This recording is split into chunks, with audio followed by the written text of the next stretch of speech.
നമസ്കാരം, പുതിയൊരു വീഡിയോയിലേക്ക് എല്ലാവർക്കും സ്വാഗതം. ഇന്ന് നമ്മൾ ഡിസ്കസ് ചെയ്യാൻ പോകുന്നത് കമ്പ്യൂട്ടർ സയൻസിന്റെ 2024 ഫസ്റ്റ് ഫേസിലെ ഒരു 5 ചോദ്യങ്ങളാണ്. അപ്പം ഇതുവരെ നമ്മുടെ കോഴ്സിൽ ജോയിൻ ചെയ്തിട്ടില്ലാത്തവർക്ക് വേണ്ടിയിട്ട് ഞാൻ ഒന്നുകൂടെ ഡീറ്റെയിൽസ് പറയാം. 499 രൂപയ്ക്ക് 55ഓളം hot topics degree level prelims mains focus ചെയ്തിട്ടാണ് നമ്മൾ കോഴ്സ് ചെയ്യുന്നത്. അപ്പൊ ഈ ഒരു വീഡിയോയും ഞാൻ കോഴ്സിലേക്ക് ആഡ് ചെയ്യാം കേട്ടോ. കോഴ്സിലുള്ളവരോട് പറയുകയാണ്, നമുക്ക് ഇതുപോലെ റിലേറ്റഡ് ഫാക്ട്സും കൂടെ സ്റ്റാർട്ട് ചെയ്യാം. ഇപ്പൊ ടോപ്പിക്സ് ഒക്കെ ഏകദേശം തീരാറായി. അപ്പൊ ആർക്കെങ്കിലും ഇനിയും ജോയിൻ ചെയ്യാൻ താല്പര്യമുണ്ടെങ്കിൽ 20-ാം തീയതി തൊട്ട് നമ്മൾ GK-യുടെ മോക്ക് ടെസ്റ്റുകളും കൂടെ ഈ കൂട്ടത്തിൽ ഉൾപ്പെടുത്തുന്നുണ്ട്. അപ്പൊ 55 ഹോട്ട് ടോപ്പിക്സിന്റെ ഡീറ്റെയിൽഡ് ആയിട്ടുള്ള ക്ലാസ്സും PDF നോട്ടും ദെൻ മോക്ക് ടെസ്റ്റുകളുമായിരിക്കും ഈ ഒരു കോഴ്സിൽ ഉണ്ടാവുന്നത്. അപ്പൊ ആർക്കെങ്കിലും താല്പര്യം ഉണ്ടെങ്കിൽ താഴെ ഡിസ്ക്രിപ്ഷൻ ബോക്സിൽ ഞാൻ ഡീറ്റെയിൽസ് കൊടുത്തിട്ടുണ്ട്. ആ നമ്പറിലേക്ക് വാട്സ്ആപ്പ് മെസ്സേജ് ചെയ്യുക. അപ്പൊ ക്വസ്റ്റ്യൻ നമ്പർ 1 നോക്കുക. നമുക്ക് ഈസി ആയിട്ട് വാങ്ങിക്കാൻ പറ്റുന്ന 5 മാർക്കാണ് കമ്പ്യൂട്ടർ സയൻസ്. അപ്പൊ നമുക്ക് ഒന്ന് ശ്രദ്ധിക്കുവാണെങ്കിൽ ഈ പറഞ്ഞതുകൂട്ട് തന്നെ കമ്പ്യൂട്ടർ സയൻസിൽ നിന്ന് ഫുൾ മാർക്ക് സ്കോർ ചെയ്ത് 5 മാർക്ക് ഉറപ്പിക്കുക എന്ന് പറയുന്നത് ഒരു വലിയ ഒരു സ്മാർട്ട് വർക്ക് ആണെന്ന് വേണമെങ്കിൽ പറയാം. ക്വസ്റ്റ്യൻ നോക്കിയേ, ഈ താഴെ തന്നിരിക്കുന്നതിനകത്ത് ഏതാണ് ഇൻപുട്ട് ഡിവൈസ് എന്നാണ് ചോദിച്ചിരിക്കുന്നത്. അപ്പൊ ഇൻപുട്ട് ഡിവൈസ് എന്ന് പറയുമ്പോൾ നമ്മുടെ ഹാർഡ്വെയർ സോഫ്റ്റ്വെയർ എന്ന് പറയുന്ന ടോപ്പിക്കിൽ നിന്നാണ് വന്നിട്ടുള്ളത് അല്ലെ. ഹാർഡ്വെയർ എന്ന് പറയുന്ന ടോപ്പിക്കിൽ നിന്നാണ്. ഏതൊക്കെയാണ് ഇൻപുട്ട് ഡിവൈസസിന്റെ ഓപ്ഷൻ തന്നിരിക്കുന്നത്? സ്പീക്കർ, മോണിറ്റർ, പ്രിന്റർ, സ്കാനർ ആണല്ലോ. ഇനി എന്താണ് ഈ ഇൻപുട്ട് എന്ന് പറഞ്ഞു കഴിഞ്ഞാൽ, input device are hardware devices use to enter data into a computer അല്ലെ.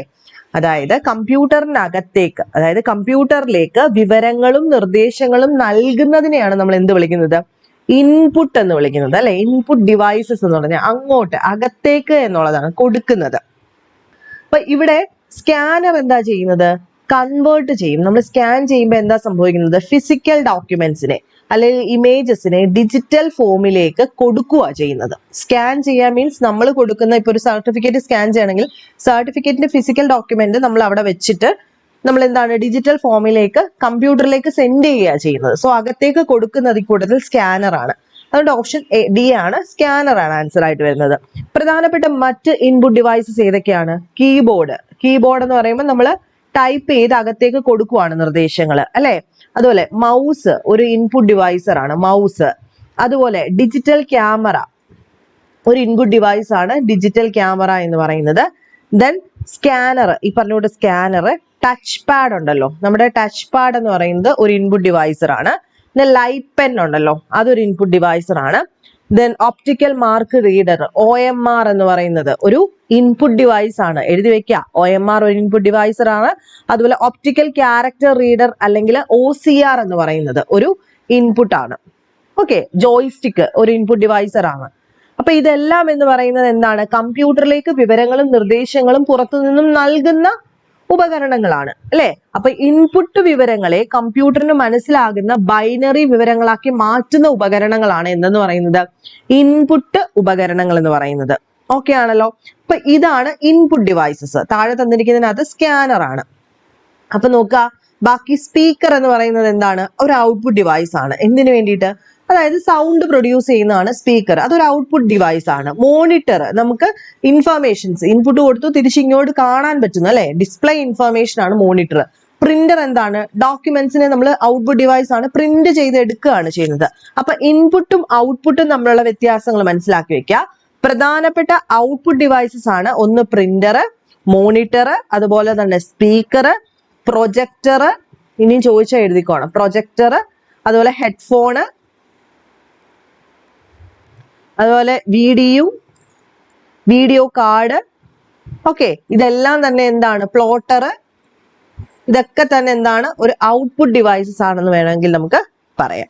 അപ്പൊ ഇൻപുട്ടും ഔട്ട്പുട്ടും സ്ഥിരം ചോദിക്കുന്നുണ്ട്, ഈസിയാണ്, പഠിച്ചു വെക്കുക. അടുത്ത ക്വസ്റ്റ്യൻ ആണ്, dash is an application software. ഏതാണ് ഈ കൂട്ടത്തിൽ ഒരു ആപ്ലിക്കേഷൻ സോഫ്റ്റ്വെയർ എന്നാണ് ചോദിച്ചിരിക്കുന്നത്. ഓക്കെ, അപ്പം ആപ്ലിക്കേഷൻ സോഫ്റ്റ്വെയർ വേർഡ് പ്രോസസ്സർ, അതുപോലെ തന്നെ വിൻഡോസ്, ലിനക്സ്, യുണിക്സ് ഇങ്ങനെയാണ് തന്നിരിക്കുന്നത്. ഇതിനകത്ത് ഏതാണ് ആപ്ലിക്കേഷൻ സോഫ്റ്റ്വെയർ എന്നാണ് ചോദിച്ചിരിക്കുന്നത്. അതായത് ആപ്ലിക്കേഷൻ സോഫ്റ്റ്വെയർ എന്ന് വെച്ച് കഴിഞ്ഞാൽ എന്താ? ഒരു പെർട്ടിക്കുലർ ആവശ്യത്തിനായിട്ട് നമ്മൾ വികസിപ്പിച്ചെടുക്കുന്ന പ്രോഗ്രാമറുകളെയാണ് അല്ലെ. അല്ലെങ്കിൽ പ്രോഗ്രാംസ് നമ്മൾ ഉണ്ടാക്കിയെടുക്കും ഓരോരോ കാര്യത്തിന് വേണ്ടിയിട്ട്. ഇപ്പം ടൈപ്പിങ്ങിന് വേണ്ടിയിട്ട് അല്ലെങ്കിൽ വേറൊരു കാര്യം ചെയ്യാൻ വേണ്ടിയിട്ട് ഒരു പർട്ടിക്കുലർ പ്രോസസ്സിന് വേണ്ടിയിട്ട് നമ്മൾ ഒരു കാര്യത്തിനെ ഡെവലപ്പ് ചെയ്തെടുക്കുന്നതിനെയാണ് നമ്മൾ ആപ്ലിക്കേഷൻ സോഫ്റ്റ്വെയർ എന്ന് വിളിക്കുന്നത്. അപ്പൊ താഴെ തന്നിരിക്കുന്നത് ഏതാണ് ആപ്ലിക്കേഷൻ സോഫ്റ്റ്വെയർ? വേർഡ് പ്രോസസ്സർ ആണ് ഒരു ആപ്ലിക്കേഷൻ സോഫ്റ്റ്വെയർ. മറ്റേതൊക്കെയുണ്ട്? സ്പ്രെഡ്ഷീറ്റ് ഒരു ആപ്ലിക്കേഷൻ സോഫ്റ്റ്വെയർ ആണ്, സ്പ്രെഡ്ഷീറ്റ്. അതുപോലെ ഡേറ്റാബേസ് പാക്കേജ് ഒരു ആപ്ലിക്കേഷൻ സോഫ്റ്റ്വെയർ ആണ്. ദെൻ പ്രസന്റേഷൻ സോഫ്റ്റ്വെയർ ഒരു ആപ്ലിക്കേഷൻ ആണ്. ദെൻ ഇമേജ് എഡിറ്റ് ചെയ്യാൻ വേണ്ടിയിട്ട് നമ്മൾ ഡെവലപ്പ് ചെയ്ത ഒരു ആപ്ലിക്കേഷൻ സോഫ്റ്റ്വെയർ ആണ് ഇമേജ് എഡിറ്റർ. അപ്പൊ ഇതൊക്കെ എന്താണ്? നമ്മൾ ഒരു പർട്ടിക്കുലർ ആവശ്യത്തിന് വേണ്ടിയിട്ട് വികസിപ്പിച്ചെടുക്കുന്ന പ്രോഗ്രാംസ് ആണ്. അതിനെയാണ് നമ്മൾ ആപ്ലിക്കേഷൻ സോഫ്റ്റ്വെയർ എന്ന് വിളിക്കുന്നത്. സോ വേർഡ് പ്രോസസ്സർ ആണ്. അപ്പൊ application software is design to perform specific user task like writing document, calculation or presentation. Word processor എന്തിനു വേണ്ടിയിട്ടാണ് നമ്മൾ ഉപയോഗിക്കുന്നത്? To create, edit and format documents. ഇവിടെ വിൻഡോസ് എന്ന് പറയുന്ന ഒരു ഓപ്പറേറ്റിംഗ് സിസ്റ്റം ആണ്, ലിനക്സ് എന്ന് പറയുന്ന ഒരു ഓപ്പറേറ്റിംഗ് സിസ്റ്റം ആണ്, യുണിക്സ് എന്ന് പറയുന്ന ഒരു ഓപ്പറേറ്റിംഗ് സിസ്റ്റം ആണ്. എന്താ ഓപ്പറേറ്റിംഗ് സിസ്റ്റം? അതായത് കമ്പ്യൂട്ടറിലെ എല്ലാ പ്രവർത്തനങ്ങളെയും നിയന്ത്രിക്കുകയും അതിനെ ഒരുമിപ്പിച്ച് ഏകോപിപ്പിച്ച് കൊണ്ടുപോവുകയും ചെയ്യുന്ന ഒരു കൂട്ടം പ്രോഗ്രാംസിനെയാണ് നമ്മൾ ഓപ്പറേറ്റിംഗ് സിസ്റ്റം എന്ന് വിളിക്കുന്നത്.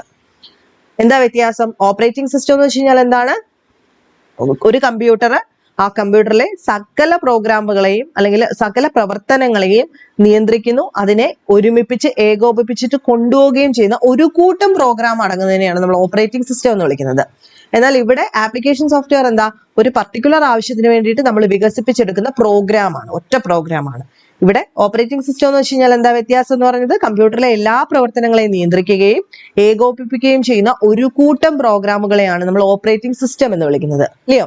അതായത് കമ്പ്യൂട്ടറുകൾ പ്രവർത്തിപ്പിക്കുമ്പോൾ ആദ്യം തന്നെ പ്രവർത്തനക്ഷമമാകുന്നത് ഈ ഓപ്പറേറ്റിംഗ് സിസ്റ്റം ആണ്. അതുപോലെ കമ്പ്യൂട്ടറിനെയും നമ്മളെയും തമ്മിൽ ബന്ധിപ്പിക്കുന്ന ആ ഒരു മീഡിയം എന്ന് പറയുന്നതും ഓപ്പറേറ്റിംഗ് സിസ്റ്റം ആയിരിക്കും. പ്രധാനപ്പെട്ടത് ഈ പറഞ്ഞുകൊണ്ട് തന്നെ ലിനക്സ്, വിൻഡോസ്, യുണിക്സ്, അതുപോലെ തന്നെ മറ്റേതൊക്കെയാ? മാക്ക്, അത് ചോദിച്ചിട്ടുണ്ട് ഇതെല്ലാം. മാക്ക്, പിന്നെ ഈ പറഞ്ഞുകൊണ്ട് തന്നെ വിൻഡോസ് സെർവർ 2018, ഉബുണ്ടു, അത് ഈ സ്കൂളുകളൊക്കെ ആയിട്ട് ബന്ധപ്പെട്ട ഒന്നാണ് ഉബുണ്ടു എന്ന് പറയുന്നത്. പിന്നെ വിൻഡോസ് വിസ്ത എന്ന് പറയുന്ന ഒന്ന്, വിൻഡോസ് വിസ്ത എന്ന് പറയുന്ന ഒരു ഓപ്പറേറ്റിംഗ് സിസ്റ്റം ഉണ്ട്. അങ്ങനെ പല ടൈപ്പ് ഉണ്ട്. ഓക്കെ ആണല്ലോ? അപ്പൊ ഇതും കൂടെ ഓർത്തു വെച്ചേക്കാം.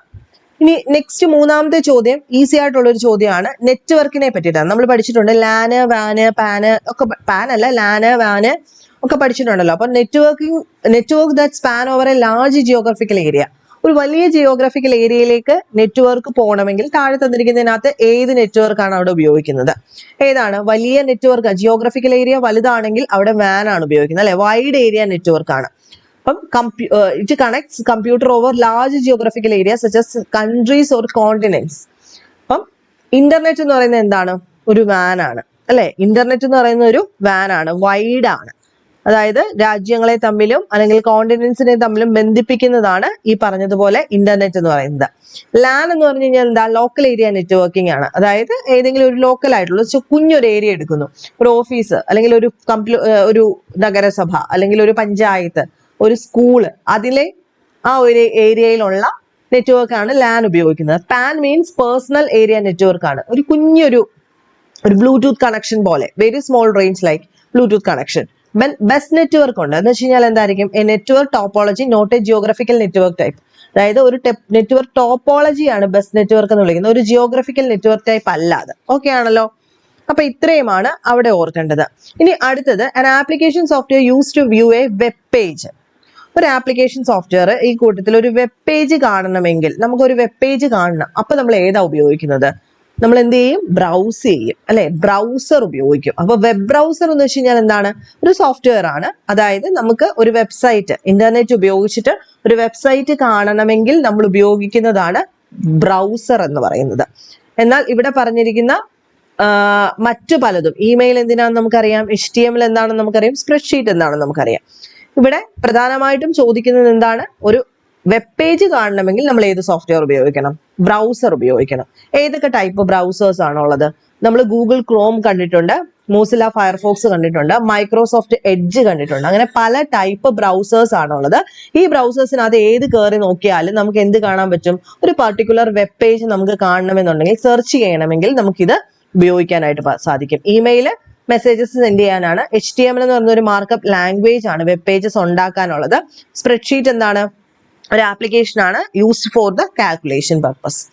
ലാസ്റ്റ് ക്വസ്റ്റ്യന് ഈസി ആയിട്ടുള്ള ഒരു ക്വസ്റ്റ്യൻ ആണ്. IT ആക്ട് വന്ന വർഷമാണ് ചോദിച്ചിരിക്കുന്നത്. ഏതാ വർഷം? 2000 ആണ് അല്ലെ. നമുക്ക് പഠിക്കാനായിട്ട് തന്നിട്ടുണ്ട് IT act. The Information Technology Act 2000 was passed by the Indian Parliament to provide legal recognition for the electronic transaction and digital signature. പ്രധാനപ്പെട്ട objective legal recognition for e-commerce and electronic record, cyber crimes കുറയ്ക്കുക, digital signature authentication provide ചെയ്യുക. ഇതൊക്കെയാണ് അതിന്റെ പ്രധാനപ്പെട്ട ലക്ഷ്യങ്ങൾ എന്ന് പറയുന്നത്. അപ്പൊ ഈ 5 ചോദ്യങ്ങളിൽ നിന്ന് നമുക്ക് മനസ്സിലാക്കാൻ സാധിക്കുന്നത് ഈ ഒരു ക്വസ്റ്റ്യൻ പേപ്പറിൽ ഏതൊക്കെ ഏരിയ കവർ ചെയ്തു? ഹാർഡ്വെയർ, സോഫ്റ്റ്വെയർ കവർ ചെയ്തിട്ടുണ്ട് അല്ലെ. ഹാർഡ്വെയറും സോഫ്റ്റ്വെയറിൽ നിന്നാണ് ഏറ്റവും കൂടുതൽ ചോദ്യങ്ങൾ ഇതിനകത്ത് വന്നിട്ടുള്ളത്. ദെൻ നെറ്റ്വർക്കിൽ നിന്ന് ഒരു ചോദ്യം വന്നിട്ടുണ്ട്. പിന്നെ ചോദിച്ചിരിക്കുന്നത് ഈ പറയുന്നത് പോലെ തന്നെ നമ്മുടെ IT ആക്ടുമായിട്ട് ബന്ധപ്പെട്ടതാണ്. അപ്പം നിങ്ങൾ ഉറപ്പായിട്ടും നോക്കേണ്ട ഹോട്ട് ടോപ്പിക്സിനകത്ത് ഹാർഡ്വെയർ, സോഫ്റ്റ്വെയർ, ദെൻ ചോദിച്ചിരിക്കുന്ന നെറ്റ്വർക്ക്, IT ആക്ട്. ഈ 4 ടോപ്പിക്ക് കൃത്യമായിട്ട് ഫോളോ ചെയ്തിട്ട് വേണം അടുത്ത ടോപ്പിക്സിലേക്ക് നിങ്ങൾ പോകാൻ. അപ്പൊ നെക്സ്റ്റ് വീഡിയോയിൽ കാണാം. ബൈ.